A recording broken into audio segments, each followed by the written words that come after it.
Москва, Самара жол кырсыгы катталды туугандар. Кыргыз элим, бардыңыздарга сабыр тилейм.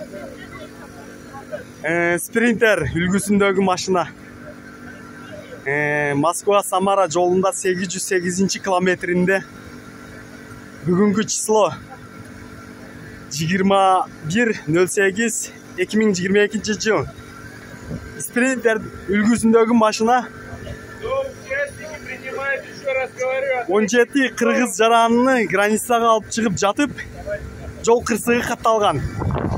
Дагы бир жолу айтам. 808 километринде Пенза, Сызран аралыгынын орто ченинде.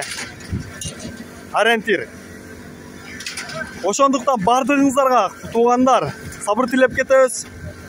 Менин 2 таанышым бар эле. Азыр тирүү чыккандар да болуп атат арасында. Ушундай КамАЗ үлгүсүнүн ортосунда калып кеткен чоң спринтер үлгүсүндөгү машина. Кыргыз жарандары, кыргыз туугандар, ушу туугандарыңыздарды табышка жардам кылыңыздар. Бири-бириңиздерге жөнөтүп, кыргыз аял карындаштар дагы, эжелер дагы бар болчу, эркек кишилер. Ушул машинаны чыгарган киши дагы аракет кылып, сиздерге ким зонок кылган, ошол аркылуу бардык группаларга таркатып, бул жердештерибиздин туугандарды табайлы, туугандарыны.